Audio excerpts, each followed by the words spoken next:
الحمد لله نحمده ونستعينه ونستغفره ونؤمن به ونتوكل عليه ونعوذ بالله من شرور أنفسنا ومن سيئات أعمالنا من يهده الله فلا مضل له ومن يضلله فلا هادي له ونشهد أن لا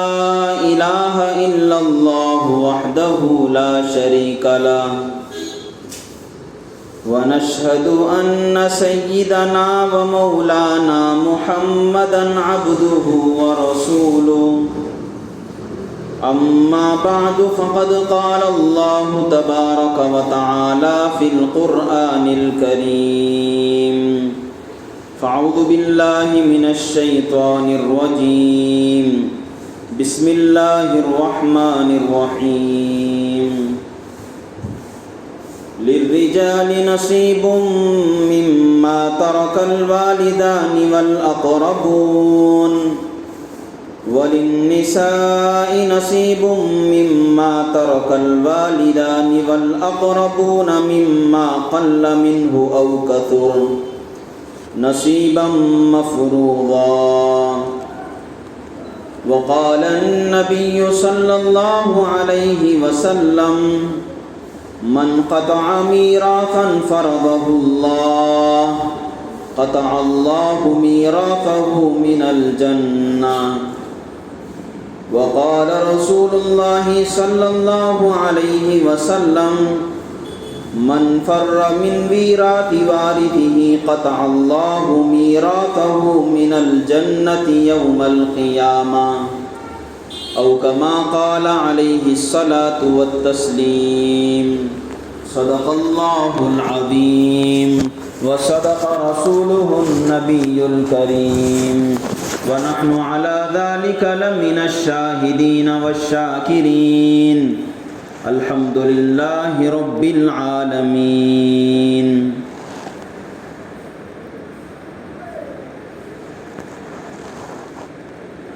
بزرگان محترم، عزیز نوجوان بھائیوں دوستوں،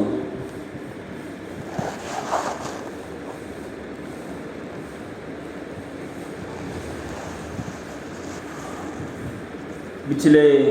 2 جمعوں سے پہلے آپ حضرات کے سامنے اسلام کے کچھ خاص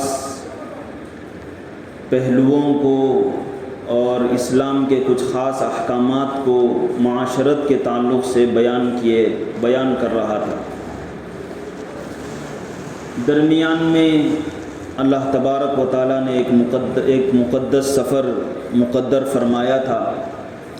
جس کی وجہ سے 2 جمعہ آپ حضرات کے سامنے ہم کلام ہونے کا موقع میسر نہیں آیا۔ اس سے پہلے معاشرت کے تعلق سے گفتگو آپ حضرات کے سامنے کی جا رہی تھی۔ ماں باپ کا کیا مقام ہے، کیا مرتبہ ہے، ان کے کیا حقوق اولاد پر عائد ہوتے ہیں، اس سلسلے میں گفتگو آئی۔ اس کے بعد تقریباً 3-4 جمعوں پر مشتمل ماں باپ پر بچوں کے کیا حقوق آتے ہیں، اس سلسلے میں تفصیل سے گفتگو کی گئی، اور یہ بیان کیا گیا کہ جس طرح والدین کا ادب، والدین کا احترام، والدین کا اکرام اور ان کے حقوق اور رائٹس بچوں پر واجب ہوتے ہیں، ضروری ہوتے ہیں، اسی طریقے سے بچوں کے بھی، اولاد کے بھی کچھ خاص حقوق ہوتے ہیں، خاص رائٹس ہوتے ہیں جو ماں باپ پر ضروری ہوتے ہیں۔ انہی احکام میں ایک بہت بڑا حکم ہے میراث کا۔ قرآن کریم کی جو آیت کریمہ آپ حضرات کے سامنے پڑھی گئی، اس کے اندر اللہ تبارک و تعالیٰ نے ارشاد فرمایا للرجال نصیب مما ترک الوالدان والاقربون وللنساء نصیب مما ترک الوالدان والاقربون مما قل منه او کثر نصیبا مفروضا۔ یہ آیت کریمہ سورہ نساء کی آیت ہے، اور میراث کا حکم اس کے اندر بڑے ہی واضح انداز سے اللہ تبارک و تعالیٰ نے بیان فرمایا ہے۔ میراث کہتے ہیں کہ ماں باپ یا رشتہ دار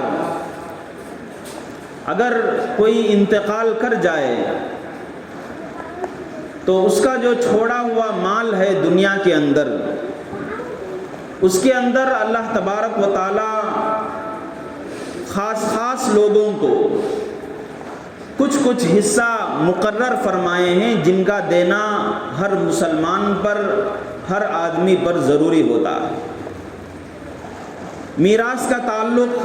اگرچہ ماں باپ کے ساتھ نہیں ہے کہ وہ اپنے بچوں کو ہی دے، بلکہ اس کے اندر اور بھی کئی سارے رشتہ دار ہوتے ہیں، لیکن چونکہ ہمارا معاشرتی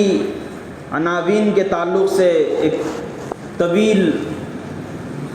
بیان چلا آ رہا ہے، اس ضمن میں مناسب معلوم ہوا کہ اس کو بھی بیان کر دوں، اور اس کے ساتھ ساتھ اسلام کے اندر نظام میراث کیا ہے اس کو بیان کر دوں۔ اسلام کے شروع دور میں جب رسول اللہ صلی اللہ علیہ وسلم دنیا کے اندر تشریف لائے تھے، اس سے پہلے بھی میراث کا سلسلہ چل رہا تھا، لیکن وہ میراث کا سلسلہ ایسا تھا کہ اس کے اندر کوئی خاص نظام نہیں تھا، کوئی خاص تفصیلات اور احکامات نہیں تھے۔ باپ کا انتقال ہوا، ماں کا انتقال ہوا، تو جو بڑی اولاد ہوتی تھی، بڑا لڑکا ہوتا تھا، وہ پورے مال کو اپنے قبضے میں لے لیتا تھا، اور اس کے جو دیگر بھائی ہیں، دیگر بہنیں ہیں، ان کو 1 روپیہ 1 پیسہ بھی نہیں ملتا تھا۔ اور بعض جگہ پر، بعض علاقوں کے اندر اسلام کے آنے سے پہلے یہ نظام تھا کہ لڑکے تو اپنے ماں باپ کے، اپنے رشتہ داروں کے چھوڑے ہوئے مال میں سے حصہ پا لیتے تھے، لیکن لڑکیوں کو کچھ نہیں ملتا تھا۔ اور بعض علاقوں کے اندر یہ رواج تھا کہ مال خاص چیزوں کے اندر اسے تقسیم کیا جاتا تھا، ہر مال کے اندر تقسیم نہیں کرتے تھے، بلکہ بعض جاہلیت کے لوگوں کے اندر جو ابھی حضرت ابراہیم علیہ السلام کی ملت پر قائم نہیں ہوئے تھے، ان کے یہاں تو ماں کو بھی بانٹ لینے کا ایک بہت ہی برا رواج تھا۔ اسلام نے آنے کے بعد اللہ تبارک و تعالیٰ نے رسول اللہ صلی اللہ علیہ وسلم پر خاص احکامات جو نازل کیے، ان میں سے ایک میراث کا نظام بھی۔ سب سے پہلے تو اللہ تبارک و تعالیٰ نے جس طریقے سے اسلام کے آنے کے بعد نظام بیان کیے الگ الگ، جیسے اسلام کے آنے کے بعد رسول اللہ صلی اللہ علیہ وسلم کو نبی بنانے کے بعد نماز فرض کی گئی، زکوٰۃ فرض کی گئی، اور اسی طریقے سے روزے ضروری قرار دیے گئے، حج ضروری قرار دیا گیا۔ یہ جو احکامات ہیں، ان کے ساتھ ساتھ اللہ تبارک و تعالیٰ نے فوراً میراث کا حکم نازل نہیں کیا۔ اسلام کے آنے کے بعد بھی چند دنوں تک جیسا پہلا نظام چلا آ رہا تھا، اسی نظام کو برقرار رکھا۔ اس کے پیچھے اللہ تبارک و تعالیٰ کی ایک حکمت تھی، ایک راز تھا۔ وہ راز یہ ہے کہ اللہ تبارک و تعالی بتانا چاہ رہے تھے لوگوں کو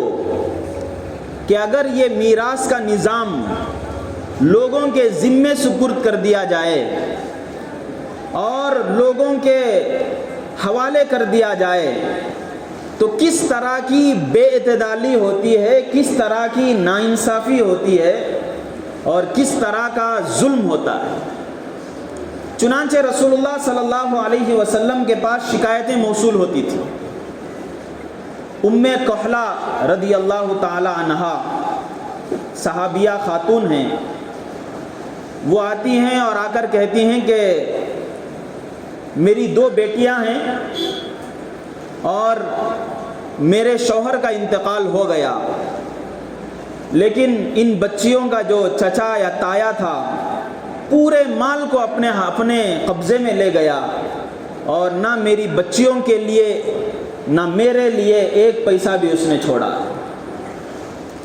حضرت جابر رضی اللہ عنہ سے بھی ایک روایت ہے، اس کے اندر بھی ایسی ہی ایک شکایت موصول ہوتی ہے آپ صلی اللہ علیہ وسلم کے پاس۔ چنانچہ تفسیر کی کتابوں کے اندر کئی سارے واقعات نقل کیے گئے ہیں، دسیوں واقعات نقل کیے گئے ہیں کہ آپ صلی اللہ علیہ وسلم کے پاس عورتیں آتی تھی، آ کر شکایت کرتی تھی کہ خاندان کا روبدار قسم کا آدمی یا طاقتور قسم کا آدمی جس کا اثر و رسوخ ہے وہ آتا ہے اور مرنے والے کی پوری جائیداد ہڑپ کر کے لے کر چلا جاتا ہے، لیکن چند مہینوں تک یا سمجھیے تقریباً 1 سال 2 سال تک اللہ تبارک و تعالیٰ نے کوئی حکم نازل نہیں کیا۔ رسول اللہ صلی اللہ علیہ وسلم شکایت جو آتی تھی آپ صلی اللہ علیہ وسلم کے پاس ان کو یہی بول کر واپس کر دیا کرتے تھے کہ اللہ تبارک و تعالیٰ فیصلہ فرمائیں گے، لیکن وہ فیصلہ معلق رہتا تھا، رکا رہتا تھا۔ اس کی وجہ یہی ہے کہ اللہ تبارک و تعالیٰ پوری امت کو دکھانا چاہتے تھے، لوگوں کو احساس دلانا چاہتے تھے، ان کو ادراک کرانا چاہتے تھے کہ اگر یہ نظام اگر اللہ اپنے حوالے لے کر ایک ایک کا حصہ از خود بیان نہ کرے اس وقت تک اس کے اندر انصاف نہیں ہو سکتا، اس کے اندر بے ایمانی ہوگی، ناانصافی ہوگی اور ظلم ہوگا۔ جب لوگوں نے دیکھ لیا کہ کس طریقے سے اس زمانے کے اندر انصاف پامال کیا جا رہا ہے، ظلم ہو رہا ہے اور بچیوں کا حق مارا جا رہا ہے اور کمزور لوگوں کو ڈبایا جا رہا ہے، اللہ تبارک و تعالیٰ نے اس کے بعد میراث کے تعلق سے آیتیں نازل فرمائی، اور آیتیں نازل کر تقریباً اگر سب آیتوں کو اگر ایک جگہ جمع کیا جائے 3 صفوں پر پورے نظام کو اللہ تبارک و تعالیٰ نے نازل فرمایا سورہ نساء کے اندر۔ اور نازل فرمانے کے بعد ایسا بھی نہیں کہ اللہ تبارک و تعالیٰ نے نبی علیہ السلام کو یہ کہہ دیا ہو کہ اے نبی آپ کہہ دیجئے۔ جس طریقے سے پردے کے احکام نازل ہوئے، اللہ تبارک و تعالیٰ نے نبی علیہ السلام سے کہا قل للمؤمنین، اے نبی آپ کہہ دیجئے مسلمان مردوں سے کہ وہ اپنی نگاہوں کو نیچا رکھے، عورتوں سے کہا۔ اس طرح اللہ کے نبی صلی اللہ علیہ وسلم کے حوالے نہیں کیا۔ یہاں بھی آپ اس کی اہمیت کو سمجھ سکتے ہیں، اللہ تبارک و تعالیٰ نے 2 ٹوک اپنے اوپر ڈال کر فرمایا یوصیکم اللہ فی اولادکم للذکر مثل حظ الانثیین۔ یہ پورا صفحہ اللہ تبارک و تعالیٰ نے نازل فرمایا، اور اس سے پہلے وہ آیت کریمہ بھی نازل فرمائی جس کو میں نے خطبے میں پڑھا تھا للرجال نصیب مما ترک الوالدان والاقربون وللنساء نصیب مما ترک الوالدان والاقربون مما قل منہ او کثر نصیبا مفروضا۔ پھر اس کے بعد اللہ نے فرمایا تلک حدود اللہ، یعنی ایک تو اللہ نے فرمایا کہ للرجال نصیب مما ترک الوالدان والاقربون۔ یہ آیت کریمہ سورہ نساء کی ہے، اس کا ترجمہ یہ ہے اللہ تبارک و تعالیٰ نے ارشاد فرمایا کہ مردوں کے لیے ایک حصہ ہے، وہ کتنا حصہ بعد میں بیان کیا، مردوں کے لیے ایک حصہ ہے ان مالوں میں سے جس کو ماں باپ یا رشتہ دار چھوڑ کر انتقال کر گئے ہیں۔ وَلِلنِّسَاءِ نَصِيبٌ مِّمَّا تَرَكَ الْوَالِدَانِ وَالْأَقْرَبُونَ، اور عورتوں کے لیے بھی ایک حصہ ہے جس کو والدین اور رشتہ دار چھوڑ کر مرتے ہیں۔ نماز کا حکم قرآن کریم کے اندر دیا گیا، مردوں اور عورتوں کو سب کو ملا کر کہہ دیا گیا اقیموا الصلاۃ، نماز پڑھو سب کے سب۔ روزے کا حکم بھی اللہ تبارک و تعالیٰ نے دیا، مردوں اور عورتوں سب کو ملا کر اللہ نے فرمایا کتب علیکم الصیام، تم سب کے اوپر روزے فرض۔ اللہ تبارک و تعالیٰ نے زکوٰۃ کا حکم دیا، انداز بتا رہا ہوں، اللہ تبارک و تعالیٰ نے مردوں عورتوں سب کو ملا کر کہا تم سب پر زکوٰۃ ضروری ہے۔ لیکن جب مال کا حصہ میراث کے اندر بانٹنے کا حکم آیا، اللہ نے مردوں کا الگ سے ذکر کیا، عورتوں کا الگ سے ذکر کیا۔ یہ انداز ہمیں کیا بتاتا ہے؟ یہ انداز ہمیں یہی بتاتا ہے کہ اگر اللہ یہاں پر بھی یہی سب کو ملا کر بتا سکتا تھا اللہ تبارک و تعالیٰ، جس طرح دوسرے احکام کو بیان کیا ہے، اللہ تبارک و تعالیٰ یہاں بھی اگر چاہتے تو ویسے ہی بیان کر دیتے، لیکن الگ سے بیان کر کے اللہ تبارک و تعالیٰ نے یہ اہمیت ہمارے دلوں کے اندر پیدا کی ہے، اور یہ خاص پیغام اور میسج ہم لوگوں کو دیا ہے کہ جس طرح والدین کے مال میں، رشتہ داروں کے مال میں مردوں کا حصہ ہوتا ہے، اسی طریقے سے عورتوں کا بھی حصہ ہے۔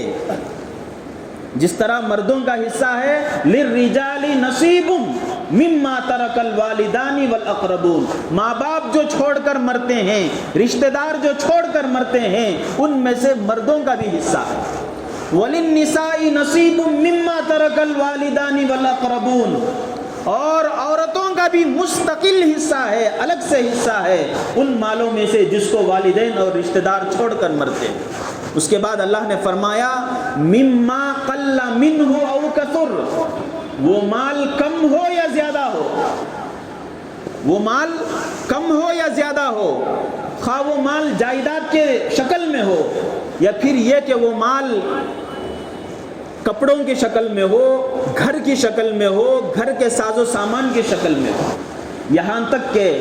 روایتوں کے اندر علماء نے بیان فرمایا ہے کہ اگر باپ کا انتقال ہوا، اس کے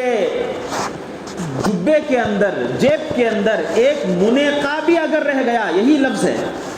ایک منقا بھی اگر رہ گیا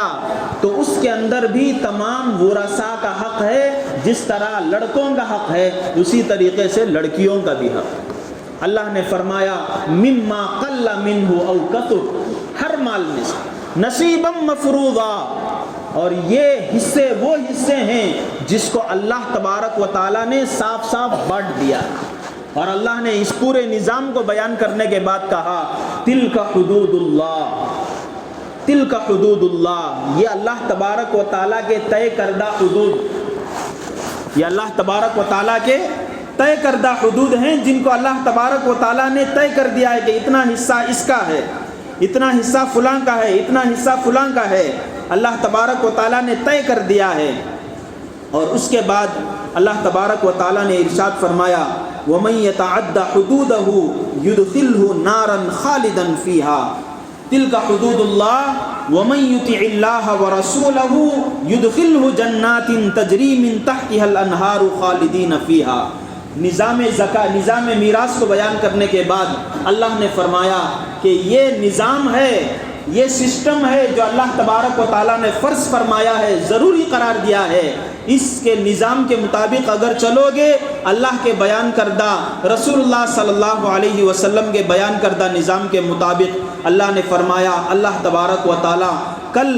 ایسی جنتوں کے اندر، ایسے باغات کے اندر داخل کریں گے، تجری من تحتها الانہار، جس کے ماتحت، جس کے تحت نہریں جاری ہوں گی، اور یہ بہت بڑی کامیابی ہے۔ وَمَن يَعْصِ اللَّهَ وَرَسُولَهُ وَيَتَعَدَّ حُدُودَهُ، لیکن جو اس نظام کے مطابق اپنے مال کو تقسیم نہ کرے، اس نظام کے مطابق اپنے مال کو تقسیم نہ کرے اور اللہ کی نافرمانی کرے، اللہ کی بات کو نہ مانے، رسول اللہ صلی اللہ علیہ وسلم کی بات کو نہ مانے، وَيَتَعَدَّ حُدُودَهُ، اور اللہ کے بیان کیے گئے اس نظام کو نہ مانے اور اس سے پھلانگے، یعنی جس طرح مردوں کے لیے حصہ ہے اس کا وہ حصہ نہ نکالے، عورتوں کے لیے جو حصہ ہے وہ نہ نکالے۔ اللہ تبارک و تعالیٰ نے فرمایا يُدْخِلْهُ نَارًا، اللہ تبارک و تعالیٰ ایسی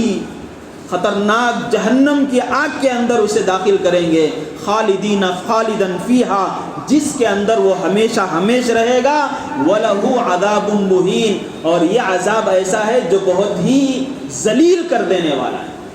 یعنی عذاب بھی کیسا، ایک تو دردناک عذاب، اور دوسرا اللہ نے فرمایا یہاں ذلیل کر دینے والا بھی ساتھ۔ ایک تو عذاب دردناک ہوتا ہی ہے، اس کے علاوہ اللہ نے یہاں کہا یہ ذلت آمیز، یعنی یہ کہ کل قیامت کے دن آدمی کو کھڑا کیا جائے گا، دیکھو یہ بیٹا تھا، دیکھو یہ بھائی تھا، اس نے اپنی بہن کے حصے کو مارا ہے پوری کائنات کے سامنے۔ ایک تو اسے جہنم تو ملے گی، آگ کے اندر اسے داخل ہونا تو پڑے گا ہی، لیکن اللہ تبارک و تعالیٰ پوری انسانیت کے سامنے اسے ذلیل کریں گے کہ اس نے ایک صنف نازک، اسی باپ سے جس سے یہ جنم لیا تھا، اسی باپ سے اس کی بہن نے بھی جنم لیا تھا، لیکن اس نے اس کے ساتھ حق تلفی کی۔ یہ اللہ تبارک و تعالیٰ ذلت آمیز عذاب اسے میسر کریں گے۔ اور ایک حدیث کے اندر ہے، اللہ کے نبی صلی اللہ علیہ وسلم نے ارشاد فرمایا، من قطع میراثا فرضہ اللہ، اللہ تبارک و تعالیٰ نے جو حصہ مقرر کیا ہے اس حصے کے اندر کوئی کاٹتا ہے، کاٹ کھا لیتا ہے، قطع اللہ میراثہ من الجنہ، جنت کے اندر اللہ تبارک و تعالیٰ اتنا حصہ کاٹ لیتا ہے۔ یہ ہمارا جو بیان چل رہا تھا پہلے وہ اس تعلق سے تھا کہ اولاد کے ساتھ اولاد کے حقوق بچوں پر آتے ہیں، اسی کو میں کنٹینیو کر رہا ہوں، اور اسی میں سے ایک حکم یہ بھی ہے میراث کا حکم۔ آج افسوس کی بات یہ ہے کہ بھائی تو اپنے بہن کا جو حصہ ہے وہ تو مارتے ہی ہیں، اور یہ سمجھیے ہمارے معاشرے کے اندر، سوسائٹی کے اندر جتنی غلط بیماریاں پل رہی ہیں، پنپ رہی ہیں، ان میں سے غلط بیماری ہے، اس کے ساتھ ساتھ خود باپ اور ماں ایسے ہوتے ہیں اپنے بیٹوں کو تو حصہ دینے کے لیے تیار ہو جاتے ہیں، اپنی بیٹی کو حصہ دینے کے لیے تیار نہیں ہوتے۔ یہ بھی بیٹی کا حق ہے جو مارا جا رہا ہے، اور رسول اللہ صلی اللہ علیہ وسلم نے اس پر باقاعدہ وعید بیان کی ہے، اور باپ سے اور ماں سے اللہ کے نبی صلی اللہ علیہ وسلم نے ارشاد فرمایا، من فر من میراث وارثہ، کہ جو اپنے وارث کے میراث سے بھاگے، باپ ہے اپنی بیٹی کا حصہ بیٹی کو دینے سے پیچھے ہٹ رہا ہے، ماں ہے اپنا حصہ بیٹے کو تو دینے راضی ہے، بیٹی کو دینے راضی نہیں ہے، اللہ کے نبی صلی اللہ علیہ وسلم نے ارشاد فرمایا، قطع اللہ میراثہ یوم القیامہ، اللہ تبارک و تعالیٰ قیامت کے دن اتنا حصہ،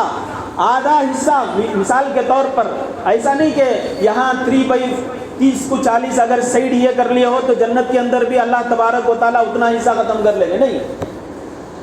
مطلب یہ ہے کہ اگر بیٹی کا حق باپ نے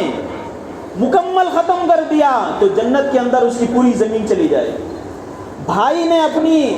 بہن کا آدھا حق مارا ہے تو اس کی آدھی جنت بہن کو مل جائے گی، اسے آدھی ہی ملے گی، یہ مطلب ہے۔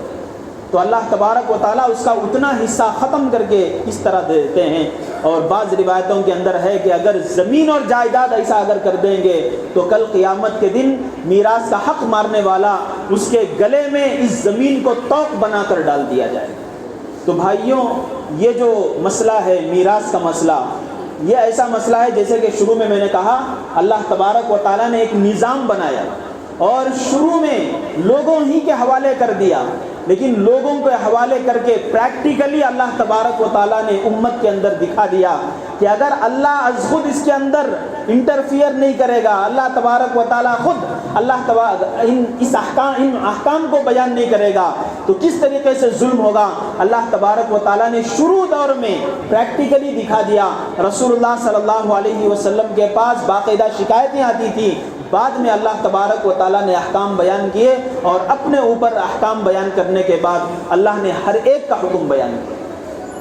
لہٰذا وہ احکام طویل ہیں، آپ حضرات کے سامنے وہ بیان نہیں کیے جا سکتے، بہت تفصیل کے احکام ہیں۔ شوہر انتقال ہو جاتا ہے، بیوی بچے اس کے ہیں، تب بھی اس کی بیوی کو بھی حصہ ملے گا، بچے نہیں ہیں تب بھی بیوی کو حصہ ملے گا، بیٹا انتقال کر جاتا ہے تو ماں کو بھی حصہ ملے گا، باپ کو بھی حصہ ملے گا۔ ایسا نہیں کہ صرف اولاد کو حصہ ملے گا۔ یہ الگ بات ہے کہ معاف کر دیں،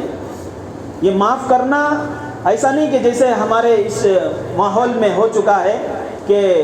بیٹیوں کو کہہ دیا جاتا ہے کہ تجھے نکاح کے موقع پر ہم نے یہ کر دیا ہے، تم اپنے حق کو معاف کر دو۔ اس سے نہیں ہوگا۔ مکمل مال حوالے کر دینے کے بعد اگر وہ اپنی خوشی سے ایک ذرہ برابر بھی پریشر کے بغیر ہاتھ میں لے لینے کے بعد،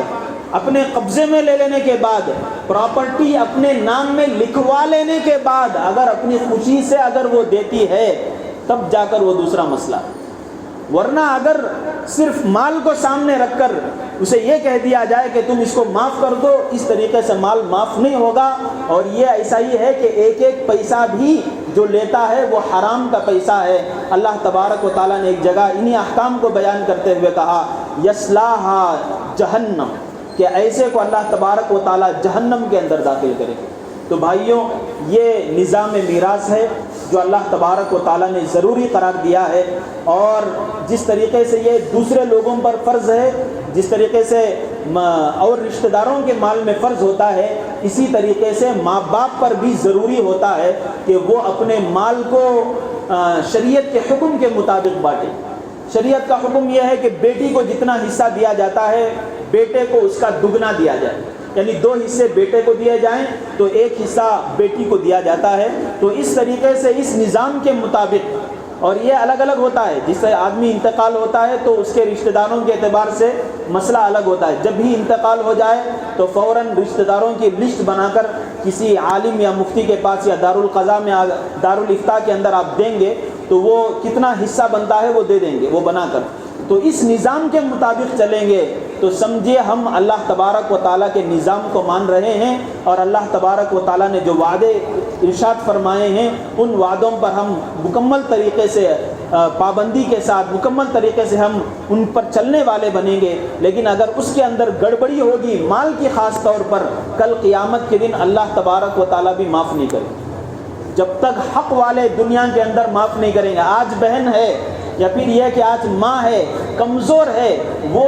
اپنے بڑے بھائی پر اس کے روب کی وجہ سے اس کے زور کی وجہ سے منہ نہیں کھول سکتی، لیکن کل قیامت کے دن جب تک وہ معاف نہیں کرے گی اللہ تبارک و تعالیٰ اسے معاف نہیں کرے گی۔ تو ان چیزوں کو لائٹلی لینے کے بجائے سیریسلی لینے کی ضرورت ہے، اور اپنے مالوں میں سے خاص طور پر مال کے جو حصے شریعت نے مقرر فرمائے ہیں اس کے مطابق اپنے مالوں کے حصوں کو بانٹنا چاہیے۔ اور خاص طور پر والدین پر یہ ضروری ہوتا ہے کہ والدین اپنے بچوں کے ساتھ ناانصافی اور ظلم کرنے کے بجائے ان کے شریعت کے مطابق جو حصے ہوتے ہیں اس کے مطابق مال کو بانٹنے کی کوشش کریں۔ اللہ تبارک و تعالیٰ ان کہی ہوئی باتوں پر ہمیں عمل کرنے کی توفیق عطا فرمائیں۔ وآخر دعوانا الحمد للہ رب العالمین۔